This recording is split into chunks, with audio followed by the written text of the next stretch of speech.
I'm also incredibly appreciative of private industry's ingenuity and willingness to work with us quickly to develop and distribute those tests.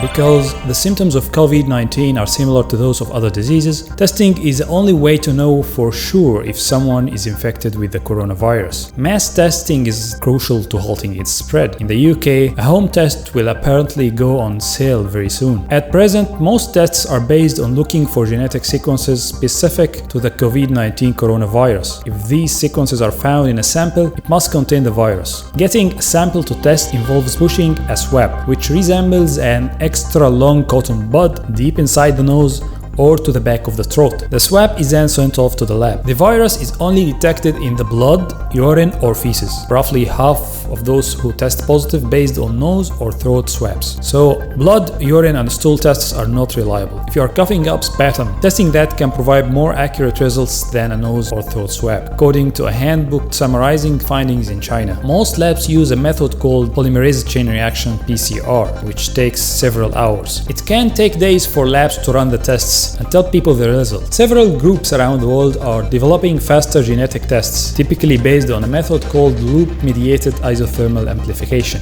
(LAMP), which takes less than half an hour. Handheld LAMP tests that could be used in homes and airports may start to become available within weeks. In theory, genetic tests should be extremely accurate if done properly. However, there have been reports from China of many false negatives and false positives. This may be because the swabbing was not done correctly or because overworked lab technicians were making mistakes. In addition, if people are tested very soon after becoming infected, they may not be shedding the virus yet. There are obvious practical issues with scaling up tests, from lack of trained personnel to equipment. But South Korea, which is now testing more than 20,000 people per day, has shown how fast it can be done. Many other countries didn't start ramping up testing capacity until local case numbers began to soar up, and unlike South Korea, haven't made testing central to their strategy as advised by the World Health Organization. Rapid tests such as the one that may roll out in the UK soon are usually based on detecting proteins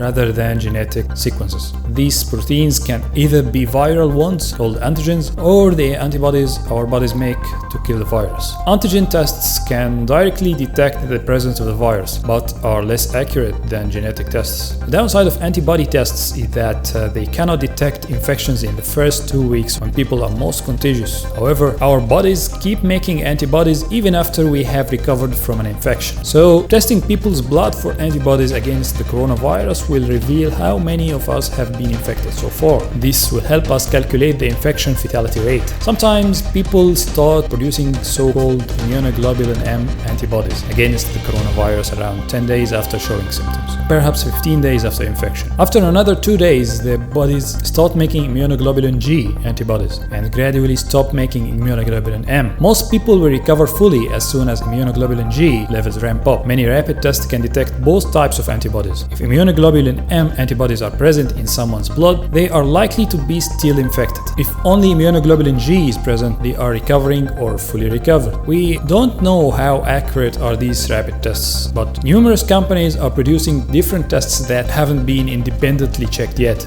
In general, testing for antigens or antibodies is less accurate than genetic testing, but the tests are easier and cheaper to manufacture. So, rapid tests could play a valuable role, especially in poorer countries with little testing capacity. If they can reliably tell us when people have already been infected, it would allow key workers, especially in the healthcare, to continue working without worrying about becoming infected or affecting their families.